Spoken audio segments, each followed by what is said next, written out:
Hey, what's going on guys? Nick here with a Marvel news update that is actually going to have pretty big ramifications across the company. So we had recently heard some rumors that Marvel's Jeph Loeb, who currently heads up the whole TV division, was going to be retiring or at least stepping down within a relative short amount of time. And then after that we had heard that Kevin Feige was promoted to kind of the head of Marvel entirely. He has overview on the television stuff, animation, comics and publishing, and basically all of Marvel is under his control, under his leadership and guidance now, which kind of is for the best, I guess you could say, because it consolidates his role and makes it so that he has overview over everything rather than having to divide up, work between other publishers and then Jeph Loeb with the Marvel TV stuff that wasn't really connecting to the movie side of things, and especially with the upcoming Disney Plus, now that Feige is moving into television series for that streaming platform. Well, today, according to all of the Hollywood trades, mainly Variety, which first broke the news, it seems like Jeph Loeb is stepping down by the end of the year, with some sources saying that he can make the official announcement by Thanksgiving, which would be next month. So Jeph Loeb stepping down would be pretty big news, but it also isn't super surprising. Like we had discussed, Jeph Loeb has apparently been looking for an exit from Marvel for some time now, and he's trying to kind of make up an overall deal with a new company, possibly moving into a TV division somewhere else.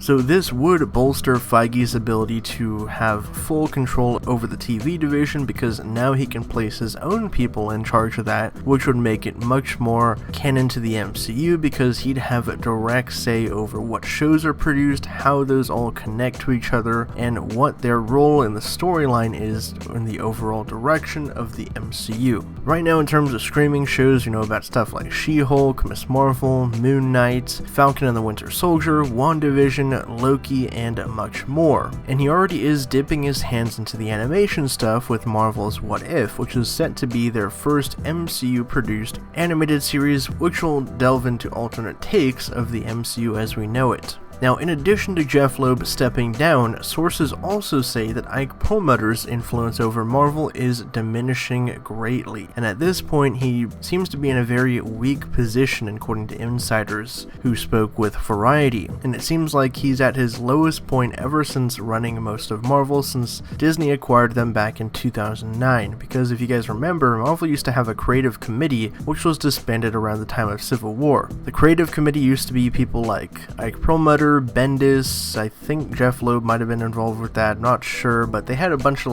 Marvel people. Joe Quesada was another one of those, and they kind of had say over what happened within the MCU, and that's why Feige tried and fought so long to get movies like Black Panther and Captain Marvel off the ground and to actually be able to plot the MCU in his own direction. So drop your thoughts down in the comments below. What do you guys think about Jeph Loeb officially stepping down from Marvel as early as next month, which would give Kevin Feige full purview over the television division of Marvel and Marvel Studios proper? It remains to be seen what's going to happen with shows like Cloak and Dagger and The Runaways and the upcoming Hellstrom, which is going to Hulu. We also don't really know what's going to happen with the Offenders animated series, which were made up of shows like Howard the Duck, Tigra, and MODOK. But like I said, share your thoughts below. For the latest on all things Marvel and pop culture, be sure to subscribe to HN Entertainment.